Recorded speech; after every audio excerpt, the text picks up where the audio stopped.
ಮತದಾನ ಜಾಗೃತಿಗೆ ಎತ್ತಿನ ಗಾಡಿಯನ್ನು ಬಳಸಿಕೊಳ್ಳಲಾಗಿದೆ. ಅಂದರೆ ರೈತರಿಗೆ ಯಾವ ರೀತಿಯಾಗಿ ಮನವರಿಕೆ ಮಾಡಬೇಕು ಅಲ್ಲ ಆ ರೀತಿಯಾಗಿ. ಅಂದರೆ ಚಿಕ್ಕಬಳ್ಳಾಪುರದಲ್ಲಿ ಮತದಾನ ಜಾಗೃತಿಗೆ ಎತ್ತಿನ ಗಾಡಿ ಜಾಥಾವನ್ನು ಕೈಗೊಂಡಿರುವಂಥದ್ದು. ರೈತರಿಗೆ ಮತದಾನ ಮಾಡಲು ರೈತರ ರೀತಿಯಲ್ಲೇ ಈ ರೀತಿಯ ಜಾಗೃತಿ, ಇದು ಮತ ಜಾಗೃತಿ. ಚಿಕ್ಕಬಳ್ಳಾಪುರ ಲೋಕಕ್ಷೇತ್ರ ಮತದಾರರ ಮತದಾನದ ಜಾಗೃತಿ ಇದು. ಬಾಗೇಪಲ್ಲಿ ಪಟ್ಟಣದ ಮುಖ್ಯ ರಸ್ತೆಯಲ್ಲಿ ಎತ್ತಿನ ಗಾಡಿಗಳ ಹವಾ ಅಂತೂ ಅಲ್ಲಿ ಜೋರಾಗಿದೆ. ಸೊ ಎತ್ತಿನ ಗಾಡಿಗಳಿಗೆ ತೋರಣ, ಬಣ್ಣದ ಬಲೂನ್ ಆಗಿರ್ಬೋದು, ಎಲ್ಲವೂ ಕೂಡ ಈಗ ರಾರಾಜಿಸ್ತಾ ಇರುವಂಥದ್ದು. ತಮಟೆ ವಾದ್ಯದ ಜೊತೆಗೆ ಅಲ್ಲಿರುವಂಥ ಸ್ಥಳೀಯರು ಕೂಡ ಕುಣಿತಾ ಇದ್ದಾರೆ. ಸೊ ವೋಟ್ ಮಾಡಿದರೆ ಹೀರೋ, ಮತ ನಿಮ್ಮ ಭವಿಷ್ಯ, ನಿಮ್ಮ ಮತ ನಿಮ್ಮ ಹಕ್ಕು ಅನ್ನುವಂಥ ನಾಮಫಲಕಗಳನ್ನು ಕೂಡ ನೀವು ನೋಡ್ತಾ ಇದ್ರಿ. ಈ ರೀತಿಯ ಜಾಗೃತಿ ಅಲ್ಲಿ ನಡೀತಾ ಇರುವಂಥದ್ದು ಚಿಕ್ಕಬಳ್ಳಾಪುರದಲ್ಲಿ. ಇದು ಅದರಲ್ಲಿ ರೈತರು ಇರ್ತಾರಲ್ಲ, ಅಂದರೆ ರೈತರ ರೀತಿಯಲ್ಲೇ ಜಾಗೃತಿ ಮೂಡಿಸಬೇಕು ಅಂತ ನೋಡಿ ಯಾವ ರೀತಿಯಾಗಿ ಅಲಂಕಾರವನ್ನು ಮಾಡಿದ್ದಾರೆ ಅಂತ ನೋಡಿ. ಎತ್ತಿನ ಗಾಡಿಗಳಿಗೆ ತೋರಣ ಆಗಿರ್ಬೋದು, ಬಣ್ಣದ ಬಲೂನ್ ಕಟ್ಟಿದ್ದಾರೆ, ಎಲ್ಲವೂ ಕೂಡ ರಾರಾಜಿಸ್ತಾ ಇದ್ದಾರೆ ನೋಡಿ. ತಮಟೆ ವಾದ್ಯದ ಜೊತೆಗೆ ಅಲ್ಲಿರುವಂಥ ಸ್ಥಳೀಯರು ಕುಣಿತಾ ಇದ್ದಾರೆ.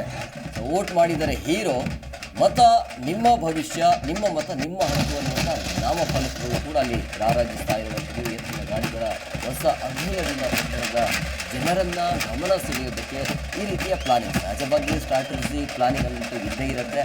ಸೊ ಚಿಕ್ಕಬಳ್ಳಾಪುರದ ಬಾಗೇಪಲ್ಲಿ ತಾಲೂಕಿನ ಕಚೇರಿಯಿಂದ ಈ ಕಾರ್ಯಕ್ರಮವನ್ನು ಏರ್ಪಡಿಸಲಾಗಿದೆ.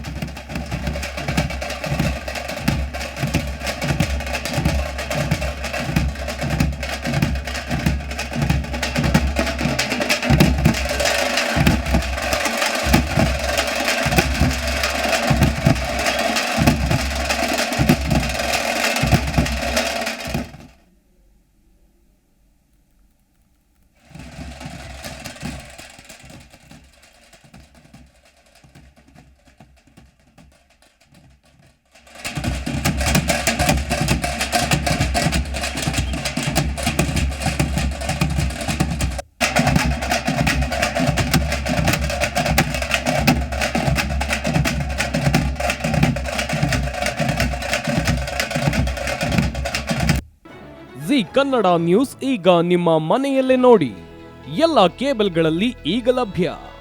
ಸನ್ direct 292, Jio TV 1334, U digital 162, city cable 51, GTPL 17, Abhishek cables 821, rock line telecommunication 51, Shri Basaveshwara number 60, Vinayaka digital number 53, in digital number 896ರಲ್ಲಿ ನಿಮ್ಮಿಸ್ತದ ಜಿ ಕನ್ನಡ ನ್ಯೂಸ್ ನೋಡಿ ಆನಂದಿಸಿ.